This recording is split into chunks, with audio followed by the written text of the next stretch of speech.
April 4 വിശുദ്ധ ഇസീദോർ, സഭാപിതാവ്. 560 മുതൽ 636 വരെ കാലഘട്ടം.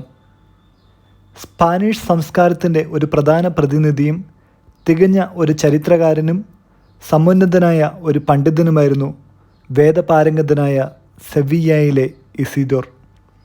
സേവേരിയൻ്റെയും തെയോഡോറയുടെയും മകനായി ഇസീദോർ ജനിച്ചു.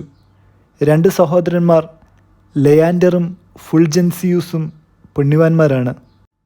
സഹോദരി ഫ്ലോറന്തീന പുണ്യവതിയാണ്.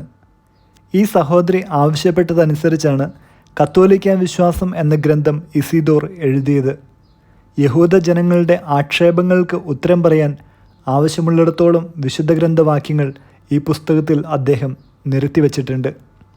600-ൽ തൻ്റെ സഹോദരൻ ലെയാൻഡറിൻ്റെ പിൻഗാമിയായി ഇസീദോർ സെവീൻ മെത്രാപ്പോലിത്ത സ്ഥാനം വഹിക്കുവാൻ തുടങ്ങി. 40 വർഷത്തോളം പ്രസ്തുത സ്ഥാനം അദ്ദേഹം അലങ്കരിച്ചു. മരിക്കാറായപ്പോൾ തൻ്റെ സമ്പാദ്യമെല്ലാം ദരിദ്രർക്ക് ഭാഗിച്ചു കൊടുത്തു. നെറ്റിയിൽ ചാരം പൂശി അദ്ദേഹം ദൈവത്തോട് മാപ്പ് അപേക്ഷിച്ചു. അനന്തരം അദ്ദേഹം പറഞ്ഞു, നിങ്ങളോട് ആരോടെങ്കിലും തെറ്റ് ചെയ്തിട്ടുണ്ടെങ്കിൽ എന്നോട് ക്ഷമിക്കുക. പരസ്നേഹത്തിൻ്റെ ഡോക്ടറാണ് ഇസീദോർ എന്ന് നമുക്ക് പറയാം. വിവിധ വയലുകളിൽ നിന്ന് പുഷ്പങ്ങൾ ശേഖരിക്കുന്നത് പോലെ സഭാപിതാക്കന്മാരുടെ ഗ്രന്ഥങ്ങളിൽ നിന്ന് നല്ല ഭാഗങ്ങൾ ചേർത്തെഴുതിയതാണ് വാക്യങ്ങൾ അഥവാ സെൻറ്റൻസസ് എന്ന അദ്ദേഹത്തിൻ്റെ പ്രധാന ഗ്രന്ഥം.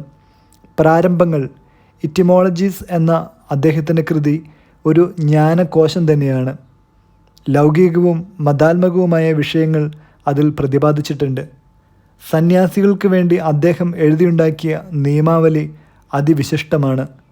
പണ്ഡിതനായ ഇസീദോറിൻ്റെ പ്രതിഭയിൽ നിന്ന് ഉയരെടുത്ത പ്രസംഗങ്ങളിൽ അദ്ദേഹത്തിൻ്റെ എളിമയും ദൈവസ്നേഹവും ലയിച്ചു ചേർന്ന് കഴിയുമ്പോൾ ശ്രോതാക്കളുടെ ഹൃദയം തരളിതമാകാറുണ്ട്.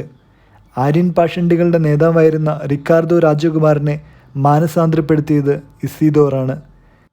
ജീവാപായം അവഗണിച്ച് അദ്ദേഹം ആര്യൻ പാഷണ്ഡതയെ സ്പെയിനിൽ നിന്ന് തുരത്തി. ഒരധ്യാപകൻ, ഒരു ഭരണാധികാരി, ഒരു പരിഷ്കർത്താവ് എന്നീ നിലകളിൽ അദ്ദേഹം സ്വന്തം രൂപതയിൽ മാത്രമല്ല സ്പെയിനിൽ മുഴുവനും അയൽ രാജ്യങ്ങളിലും അധ്വാനിച്ചു. 636 ഏപ്രിൽ 4 76-ാമത്തെ വയസ്സിൽ ഇസീദോർ മരിച്ചു. 16 കൊല്ലം തികയുന്നതിന് മുൻപ് തന്നെ അദ്ദേഹത്തെ സഭ വേദപാരംഗതൻ എന്ന് പ്രഖ്യാപിച്ചു. വചനം എസെക്കിയേൽ 13-ാം അധ്യായം 20-ാം വാക്യം. ദൈവമായ കർത്താവ് അരുളി ചെയ്യുന്നു, പക്ഷികളെ എന്ന പോലെ മനുഷ്യരെ കുരുക്കിലാക്കുന്ന നിങ്ങളുടെ മന്ത്രച്ചരടുകൾക്ക് ഞാൻ എതിരാണ്. അവ നിങ്ങളുടെ കരങ്ങളിൽ നിന്ന് ഞാൻ പൊട്ടിച്ചു കളയും.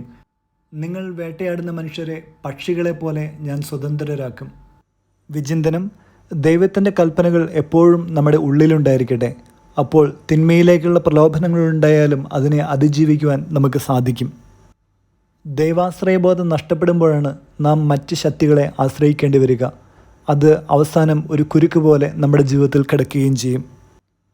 വിശുദ്ധ ഇസീദോറിൻ്റെ വാക്കുകൾ ശ്രവിക്കാം. ജോലി ചെയ്യുമ്പോഴും പാടുക, അധ്വാനിക്കുമ്പോഴും ദൈവസ്തുതി അധരങ്ങളിലുണ്ടായിരിക്കട്ടെ. ദൈവസ്വരത്തിനെതിരായ മനുഷ്യപ്രകൃതിയുടെയോ മിത്രങ്ങളുടെയോ ഉപദേശങ്ങൾ ശ്രവിക്കാതിരിക്കുക.